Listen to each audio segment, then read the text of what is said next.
Nah, untuk menjawab pertanyaan dari para subscriber, terkadang kita itu bingung ya untuk menjawabnya ya Mas.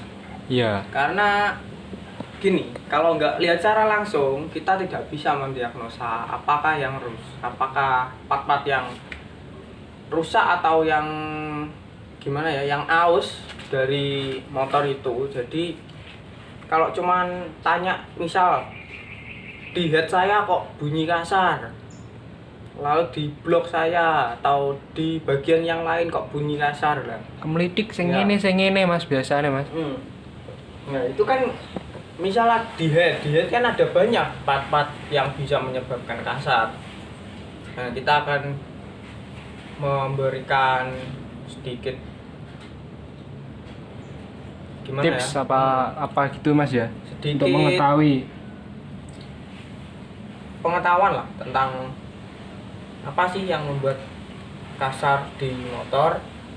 Ya nanti apabila ada kurangnya tolong dilengkapi, apabila sudah cukup ya silahkan dipakai. Kalau berguna dipakai, nggak berguna ya silahkan saja. Ya yang pertama itu ini Mas. Oke Mas ya Mas. Yang pertama kita mulai dari ujung head paling atas, dari capel kop atau coverhead ini ya. Di sini ada dua part. Misal ini di motor Mega Pro. Di sini ada dua part. Di dalamnya coverhead ada pen templar dan templar. Nah, biasanya yang sangat banyak kasus yang terjadi itu pada templar sepatu ya. Yang banyak kasus terjadi motor bunyi ngelitik ataupun kasar. Nah, dari overhead ada dua kemungkinan, yaitu kalau nggak bagian dari templar, mungkin dari tapak sepatu ini ataupun baut setelan ini, ada pada asnya ini, ada pada pen templar sendiri. Contohnya seperti ini. Ini pen templarnya sudah mulai aus ya, bisa dilihat. Apabila sudah ada kerutan seperti ini ataupun sisi yang kasar, itu bisa saja membuat mesin itu kasar. Karena walaupun ini terbuat dari bahannya pen Mas ya. Iya. Jadi ini pun juga bisa aus. Jadi harus diganti. Beli pun juga ada beli ini. Harus diganti. Walaupun di templar sendiri tidak terasa ada celah atau ada kocak, bisa saja ini juga bisa menyebabkan bunyi karena ini merupakan tumpuan dari templar sendiri untuk bergerak seperti ini pergerakannya. Ini kan jadi tumpuan, celah sedikit saja bisa menyebabkan bunyi. Jadi di sini harus diutamakan presisi. Nah, lebih turun ke bawahnya lagi di head ya, di head seperti ini. Di head ada noken as, klep, dan gigi sentrik. Kita bahas dari gigi sentrik. Kita lihat di head itu gigi sentriknya itu apakah gigi-giginya ini, gigi temeng ini, bukan gigi sentrik ya, gigi temeng. Nah, gigi temeng ini giginya apakah masih bagus? Kita perhatikan satu persatu. Contohnya seperti ini. Kalau terkadang di gigi temeng ini, kalau tidak dilepas, cuman hanya dilihat dari luar, itu tidak terlihat. Contohnya seperti ini. Ini di bagian sini masih terlihat bagus ya. Di bagian situ masih terlihat bagus. seperti tidak ada cacat pada giginya. Namun pada bagian dalam, coba dibalik Mas. Nah, terlihat cacat-cacatnya. Coba ditunjukkan Mas cacatnya Mas. Mas, Terlihat, fokus nih Mas. nah, terlihat cacat-cacatnya seperti itu. Iya, cacat ya. Itu juga bisa menyebabkan kasar.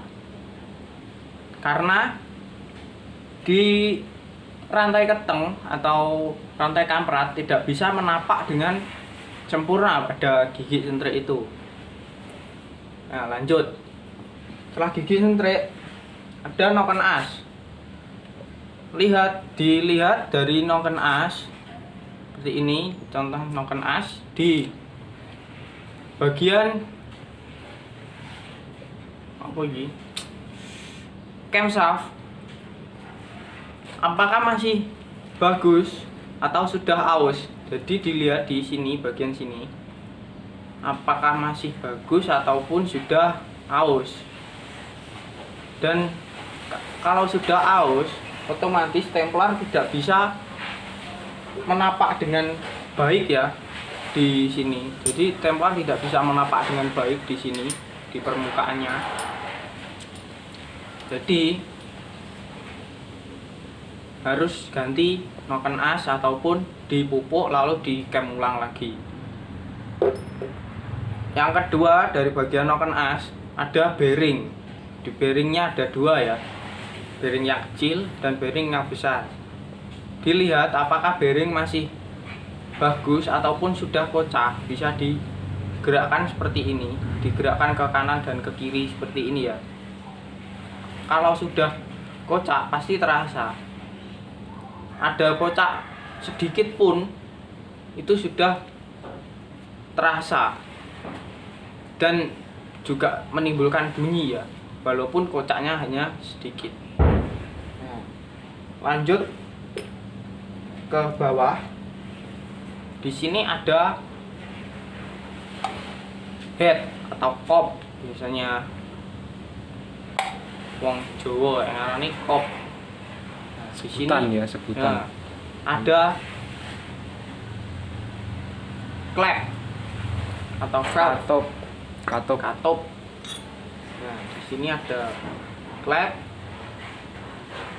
Lihat batang klep ini, apakah masih presisi dengan bos klepnya, dengan bos klep atau lubangnya ini, apakah masih presisi? Bisa digerakkan ke samping-samping seperti ini. Ada kocakan atau tidak? Kalau kocak, bos klep bisa diganti. Bawa ke tukang bubut Untuk ganti bos klep ya Mas ya. Bos klep pasti beres. Ini bos klep. Ini bos klep. Nah, intinya kalau semua masih bagus dan masih presisi, tidak ada keausan, motor pasti tidak akan bunyi ngelitik. Lanjut ke bawah. Nah, ini Mas, fokuskan ya Mas. Nah,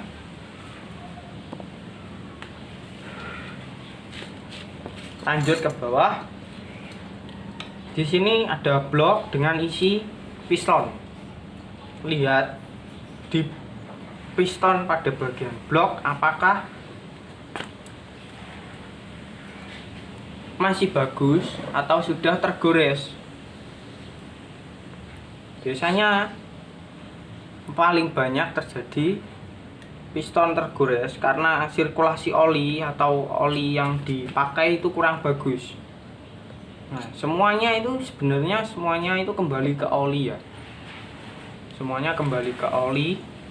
Apabila sirkulasi oli kalian bagus, terlalu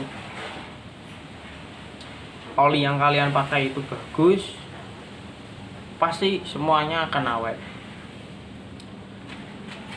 Dan kembali lagi ke jenis oli yang kalian pakai. Jangan terlalu kental ya. Kalau terlalu kental ya naiknya lama, lalu juga Belum tentu yang kental itu punya itu ya Mas ya. Seperti pembersihnya itu tingkat juga tingkat pelumasannya itu juga gimana ya, Terkadang kurang lah. terlalu lengket-lengket juga ya Mas ya. Iya. Jadi kalau di apa itu di headnya itu terkadang banyak gram-gram bekas Iya. itunya Mas ya, yang nempel gitu. Lalu ada rantai keteng. Nah, rantai keteng jika masih standarnya seperti standarnya Mega Pro ataupun GL di Tiger, itu kebanyakan yang dikeluhkan pada rantai keteng yang berisik. Nah, pada rantai keteng kupu-kupu ya, yang masih model kupu-kupu yang masih standarnya yang seperti ini sudah diganti punyaan CB. Punya CB, kalau untuk di blok Tiger bisa memakai kampret CB yang 100 mata. Lalu gigi sentrik di Saskrep yang belakangnya magnet itu diganti punya GL Pro CDI. Dan jangan lupa gigi timing yang ada di Noken As ini juga diganti punyanya GL Pro CDI. Dan kalau blok Tiger rantai ketengnya memakai yang 100 mata. Kalau masih blok Mega Pro ataupun blok GL bisa memakai yang 98 mata.